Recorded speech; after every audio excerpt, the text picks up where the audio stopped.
C'est un plaisir. Estelle Martin nous a déjà rejoint. Bonsoir Estelle. Bonsoir, on parlera tout à l'heure avec vous du Festival de Cannes. On prend justement, sans plus attendre, la direction de la Croisette, où l'on retrouve le cinéaste israélien Amos Gitaï. Bonsoir, merci d'être avec nous.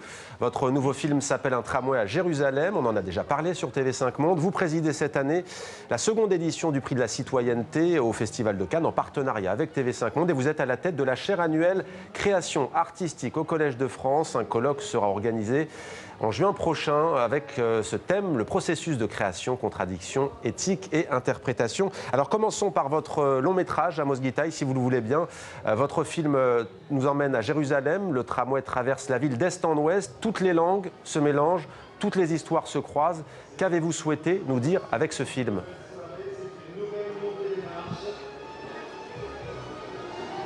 Écoute, on est à la veille des élections européennes, il y a beaucoup de bruit ici à Cannes. Alors, je trouve qu'il faut parler toujours de réel.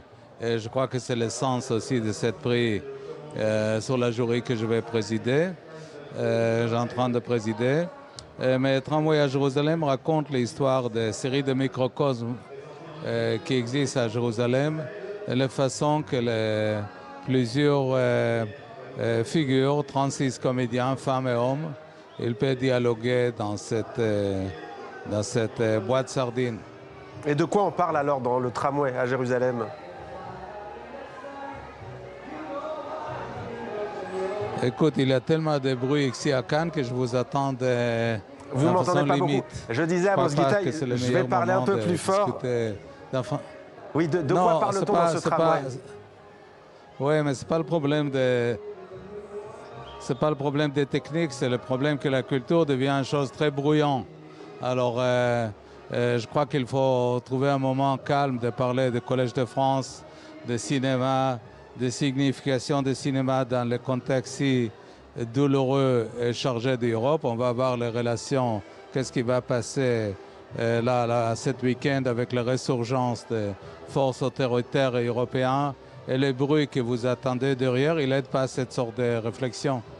On a bien compris le message que vous vouliez faire passer, donc la contradiction entre les enjeux et l'ambiance qui règne autour de vous. Amos Gitaï, vous parlez de l'inquiétude du résultat de ces élections européennes. Justement, que peut le cinéma face à la montée, on imagine que vous parlez des populismes, que peut le cinéma justement dans cette période crispante, que peut aussi le cinéma sur le conflit israélo-palestinien ?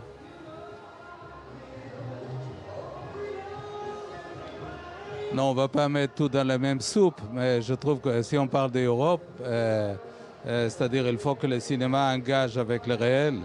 Il faut qu'on trouve plus de films qui parlent de contexte, pas d'une façon indoctrinaire dit démagogique, mais plutôt de sens que le cinéma il peut donner d'interpréter le réel. Et je crois que le cinéma il peut réengager dans cette réel et c'est une sorte d'appel dans lequel la culture elle doit parler pas strictement de showbiz, mais aussi pas d'une façon démagogique ni doctrinaire, mais parler de choses qui concernent les gens qui sont concernés par les situations économiques, politiques, etc. Alors Amos Gitaï, cet entretien, je le précise, s'inscrit dans le cadre du partenariat de TV5 Monde avec le Collège de France, série débutée en septembre dernier. Vous, à l'automne dernier, justement, vous aviez donné votre leçon inaugurale au Collège de France. Le titre, c'était « La caméra est une sorte de fétiche filmée au Moyen-Orient ». Pourquoi fétiche, Amos Gitaï ? Écoute, vous regardez cette cadre qui me regarde, voilà, il y a cette cadre horizontal avec les événements qui sont dedans, dans les sociétés pré-capitalistes. Cet objet-là, comme l'art, c'est une sorte d'objet qui va guérir l'humanité. Aujourd'hui, avec le fait que cette caméra devient la seule référence, c'est-à-dire l'événement politique, on considère qu'ils ne passent pas s'ils ne sont pas présentés sur cette optique qu'ils me regardent. Le Moyen-Orient, c'est une région dans laquelle il y a peut-être la plus grande quantité de caméras par mètre carré. Il balance des images. Et des fois, il fait un montage Speedy Gonzales. Alors, il faut que le cinéma crée un autre rythme, une autre façon de regarder le réel. Et le cinéma, c'est un médium extrêmement fort qui a ses moyens de parler de contexte. Il a par le plan séquence, par le changement de rythme d'observation, par des accueils de contradictions. J'ai fait, comme vous êtes au courant, 9 conférences à Collège de France. Et là, le 6 et le 7 juin, on va faire 2 jours de conférences avec les invités qui vont venir de Moscou, de parler de Ziegfeld et Eisenstein, les gens qui vont parler de cinéma nouveau au Brésil. Il y a les penseurs, les écrivains, les théoriciens aussi de parler d'architecture et cinéma. Alors, je trouve que cette institution de Collège de France, que j'avais un grand plaisir de participer, elle est bien parce qu'elle est ouverte. Alors, il y a les prix Nobel, il y a les gens de quartier, il y a des étudiants. C'est un public très mixte. Et je trouvais que c'est une bonne occasion de parler que le départ de tout ce travail, c'est une démarche citoyenne, c'est-à-dire l'art, le cinéma, la littérature, située dans cette démarche citoyenne. Il faut regarder les choses autour de nous, traversées par notre médium, que le mien, c'est le cinéma. Et puisque vous parlez à Amos Gitaï d'une démarche citoyenne, je rappelle que les cours au Collège de France sont gratuits, qu'il suffit de s'inscrire et d'arriver à l'heure. Vous, le 6 et 7 juin, quel message comptez-vous transmettre justement ? Moi, je trouve qu'il faut évoquer la question de l'éthique du cinéma, de façon qu'elle arrive de dialoguer avec le réel, mais aussi le cinéma qui marche toujours chez deux pieds, c'est-à-dire il y a l'aspect formel, il y a l'architecture des films.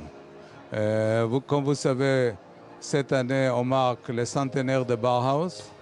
Alors, le Bauhaus était une école qui a fait une fusion entre la politique et l'esthétique. Je crois que le cinéma, c'est la même chose. Il y a toujours les questions de forme, mais il y a des questions de narration, de thématiques. On va évoquer en partie de ce sujet-là, mais j'espère sans le bruit qui est derrière moi.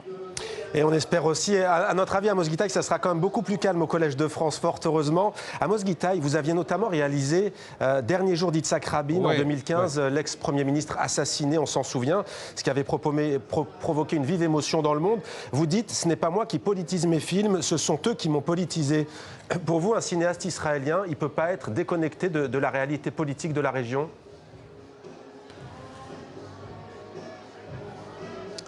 Moi, je trouve que je fais des films parce que, comme vous savez, j'étais strictement formé comme architecte. Alors, si je fais des films, j'étais supposé de suivre le parcours de mon père, qui était lui-même architecte de Bauhaus, élève de Kandinsky, de Mies van der Rohe. Mais par les circonstances de mon pays, j'étais envoyé à la guerre de Kippour. J'ai fait le film Kippour, qui était présenté ici avec un peu moins de bruit qu'aujourd'hui. J'ai aussi présenté Kadosh, Kippour, Free Zone, Kedma et des autres. C'est-à-dire la démarche était toujours de comment on peut être inspiré, dérangé par le contexte, comme vous avez posé dans les questions, et transposer tout cela dans un film. Et c'est ça que les choses très fortes que le cinéma il peut nous donner. Mais il faut qu'il reste attaché à cette démarche, à cette procédure. Dernière question, Amos Gitaï, pour finir. La question peut paraître un peu galvaudée quand on a une Israélienne, un Israélien, quelle que soit sa fonction, quel que soit l'artiste en face de nous. Est-ce que vous croyez encore à la paix au Proche-Orient entre Israéliens et Palestiniens? Et si oui, d'où peut-elle venir? Non, moi je trouve qu'il faut toujours croire à la paix. Écoute, si on regarde l'Europe, alors il y a plus que 70 ans, il y avait la guerre, tous les continents étaient brûlés, des dizaines de millions de morts. Et les Européens, heureusement, sont arrivés à trouver un autre modus vivendi. Et avec toutes les choses de conflit, quand même, le Moyen-Orient a produit moins de dégâts. Et alors, il faut toujours garder l'espoir. Vous savez, la planète a bougé, pas strictement à cause d'argent et de mitrailleuses, aussi par les idées. Alors, il ne faut pas hésiter de parler des idées, de parler d'espoir, mais d'un climat plus calme, et d'espérer que cette démarche-là de parler des idées va un jour changer les données. Et je suis certain que ça va arriver. La situation n'est pas très bonne. On a des séries de tsunamis, des régimes autoritaires, mais il faut garder l'espoir. Merci beaucoup Amos Gitaï. On terminera donc par cette note d'espoir. Merci à vous. On vous retrouve donc loin du Festival de Cannes et de ce bruit derrière vous. Donc, les 6 et 7 juin au Collège de France à Paris.